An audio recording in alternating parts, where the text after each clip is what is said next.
السلام علیکم جی، this is your boy Muhammad Umar and you are watching noobie reaction 2.0۔ امید ہے یار پاکستان کے تمام سنگل ونگل لوگ ٹھیک ہوں گے۔ تو یار کیسے ہو تم سب؟ آج ہم ایک زبردست سی ویڈیو دیکھنے جا رہے ہیں۔ ایک اسلامک ویڈیو ہے سعد ابن ابی وقاص رضی اللہ عنہ اور ان کا بیٹا بائی انجینئر محمد علی مرزا۔ تو ان کے بارے میں ویڈیو دیکھتے ہیں، لیکن اس سے پہلے چینل پہ نہیں ہو تو یار چینل کو لازمی سبسکرائب کر لینا، تاکہ اس طرح کے اسلامک ویڈیوز جب بھی اپلوڈ ہوں تو سب سے پہلے آپ دیکھیں۔ تو let's react on. Here we گو۔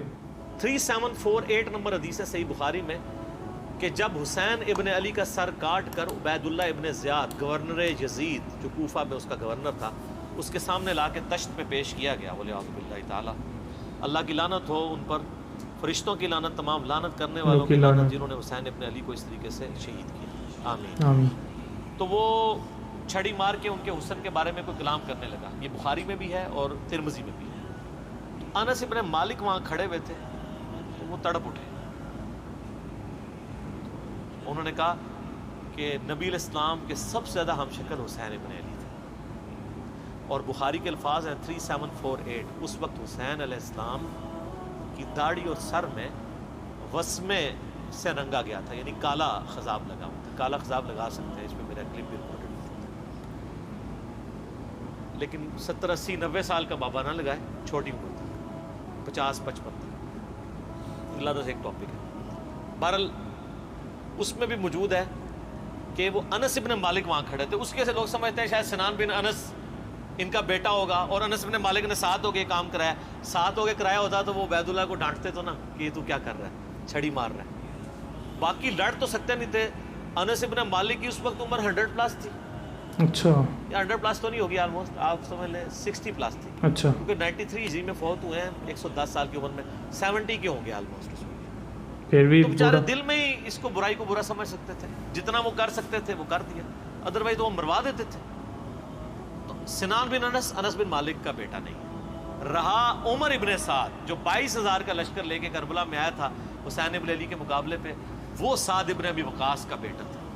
اور آپ دیکھیں عجیب بدقسمتی اس شخص کی کہ سعد ابن ابی وقاص نے ہی وہ پرشین امپائر گرائی ہوئی ہے، عراق، ایران، کوفہ، یہ سارا حضرت سعد نے فتح کیا ہوا ہے، عشرہ مبشرہ میں سے ہیں۔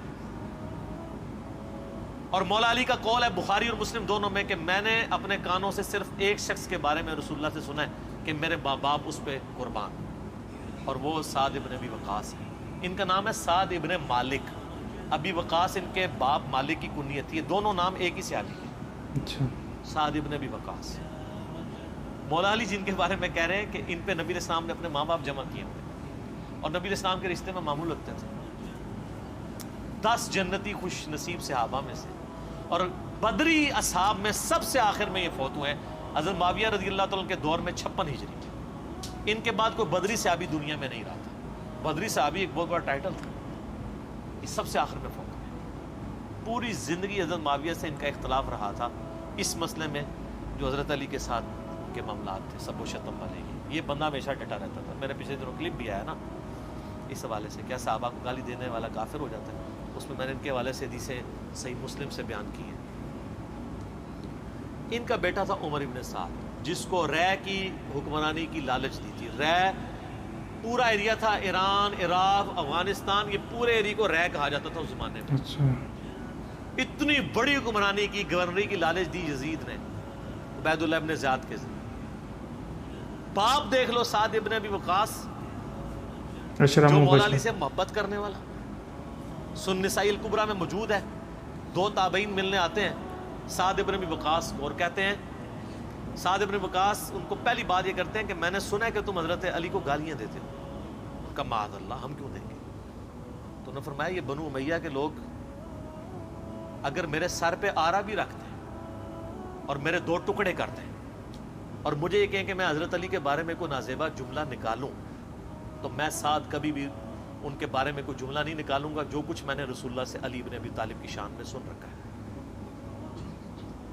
صحیح مسلم میں حدیث موجود ہے نا، حضرت معاویہ نے ان کو کہا ہمارا معاویہ نے حکم دیا، اس میں الفاظ انہوں نے انکار کر دیا۔ تو حضرت پھر معاویہ نے کہا تمہیں کون سی چیز منع کرتی ہے کہ تم علی بن ابی طالب پہ سب و شتم نہیں کرتے؟ ان کا معاویہ میں نے 3 فضیلتیں علی کے بارے میں ایسی سنی ہیں، مجھے ایک بھی مل جاتی تو بہت تھی۔ پھر انہوں نے کہا وہ پہلی فضیلت غزوہ تبوک کے موقع پر علی کی میرے ساتھ وہی نسبت ہے جو ہارون کی موسیٰ کے ساتھ تھی، مگر میرے بعد کوئی نبی نہیں۔ دوسری فضیلت خیبر کے موقع پر کد اس شخص کے ہاتھ میں جھنڈا دوں گا جو اللہ اور اس کے رسول سے محبت کرتا ہے، اللہ اور اس کے رسول سے محبت کرتا ہے۔ ہم پوری رات اس خوشی سے سوئے نہیں کہ کون ہوگا وہ بندہ، علی کو دیا جھنڈا۔ اور مسلم میں آگے الفاظ ہیں کہ حضرت عمر کہتے ہیں مجھے پوری زندگی رشک رہے گا کہ اس دن جھنڈا مجھے نہیں ملا، علی کو ملا۔ اور تیسری فضیلت سن معاویہ، جب نجران کے عیسائی آئے تو آیت مباہلہ نازل ہوئی، آیت نمبر 61 آل عمران کی، تو نبی الاسلام اپنے بچوں میں سے حسن و حسین، فاطمہ اور حضرت علی کو لے کے اور کہا اللہ میرے اہل بیت ہیں۔ یہ تینوں فضیلتیں، اور ابن ماجہ میں ایک چوتھی فضیلت بھی ہے کہ آپ نے غدیر خم پہ فرمایا تھا من کنت مولہ فہذا علی مولہ، میرے پاس ان میں سے کوئی ایک بھی ہوتا تو بہت تم مجھے علی کے بارے میں بات کرتے ہو۔ یہ باپ تھا علی کا صحیح شیعہ، علی کی پارٹی کا بندہ، علی کا چاہنے والا، پوری زندگی ڈٹا رہا، اور بیٹا آگے سے کیا نکلا تو کوئی مسئلہ نہیں۔ حضرت نوح پیغمبر کا بیٹا کافر نکل سکتا ہے، تو حضرت سعد کا کیا مقام ہے حضرت نوح کے مقابلے میں؟ صحیح بات۔ یہ بیٹا تھا عمر ابن سعد، اور اس کے جو لچھن ہیں وہ شروع سے ہی برے تھے۔ آپ مسلم شریف اٹھائیں نا، مسلم شریف میں بالکل اینڈ پہ نا آپ کو ایک چیپٹر ملے گا کتاب الزہد، دنیا سے نفرت پیدا کرنے والی حدیث ہے۔ اس میں انٹرنیشنل نمبر کے مطابق ایک حدیث ہے، یہ میں چونکہ مجھے یاد اس لیے میں نے کافی لوگوں کو بتائی ہے، 7432 صحیح مسلم ہے۔ ابھی یہ کربلا ہوئی نہیں ہے، کچھ بھی نہیں ہوا، حضرت سعد ابن وقاص بھی زندہ ہیں۔ تو سعد ابن ابی وقاص اپنے کھیتوں میں ہل چلا رہے ہوتے ہیں یا وہ بیج والا کام کر رہے ہوتے ہیں، تو ان کے ساتھی کہتے ہیں اتنے میں ان کا بیٹا سامنے سے آتا ہے۔ تو حضرت سعد جب اپنے بیٹے کو دیکھتے ہیں عمر ابن سعد، تو کہتے ہیں اے اللہ اس سوار کے شر سے میں تیری پناہ میں آتا ہوں۔ حضرت سعد کو پتا تھا اس بچے نے کیا کام ڈالنے ہیں، وہ اپنی زندگی میں اسی بیٹے کے شر سے اللہ کی پناہ مانگا کرتے تھے۔ کہتے ہیں جب وہ قریب آیا تو آتے اس نے کہا ابا جی لوگوں نے تو حکومت بانٹ دی، کوئی گورنر بن گیا، کوئی بن گیا، تسی ایتھے بیٹھے جناب حلوائی پہ کر دیو۔ ہائے ہائے۔ تو حضرت سعد ابن وقاص نے اس کے عمر ابن سعد کے نا سینے پہ نا گھونسا مارا اور کہا کہ اللہ تعالیٰ کو پرہیزگار بندہ پسند ہے جو گمنامی کی زندگی میں مر جائے، جسے کوئی جانتا نہ ہو۔ تو یعنی وہ انہوں نے ایک گوشہ نشینی کی زندگی اختیار کر لی تھی۔ تو ان کو پہلی پر، لیکن اس نے اپنے باپ کی نصیحت نہیں پکڑی، یہ پھر یزید کی لالچ میں آ گیا، اور پھر آپ دیکھ لیں جو کچھ اس نے، آج تک لوگ لانتے بھیج رہے ہیں، باپ کو لوگ رضی اللہ عنہ کہہ رہے ہیں۔ آپ شیعہ سے پوچھ لیں سعد ابن وقاص کی کتنی وہ عزت کرتے ہیں۔ میں ابھی کل ایک کلپ وہ ایک شیعہ عالم تھے سید جواد نقوی صاحب کا سن رہا تھا، تو وہ اتنی تعریفی کلمات کہہ رہے تھے اور بتا رہے تھے کہ بھئی بیٹا یہ نکلا، اور باپ کو دیکھیں، باپ نے ایران فتح کیا تھا، دوسری بڑی سپر پاور گرائی تھی، اور بیٹا آگے سے کیا نکلا۔ اچھا آپ دیکھ لیں کہ دین ایفرٹ کا نام ہے، یہ نہیں ہے کہ یہ وراثت میں ٹرانسفر ہو، انبیاء کی وراثت میں ٹرانسفر نہیں ہوئی ہے تو اور کس میں ہونی ہے؟ تو اس لیے ہم قطعاً نہیں کرتے، اور اہل سنت کے ہاں کوئی بھی نہیں ہے۔ مفتی منیب صاحب نے اگلے دنوں ایک مس ہینڈل کیا تھا معاملہ، تو پھر بعد میں پورا پرچہ پڑھ کے سنایا انہوں نے۔ اس پرچے میں تو آلموسٹ انہوں نے یزید کو کافر ہی کہہ دیا ہے، اور پہلے کہہ رہے تھے کہ جی وہ یہ پتہ نہیں کیا، مطلب یہ لوگ ان کے مفادات ہوتے ہیں اپنے۔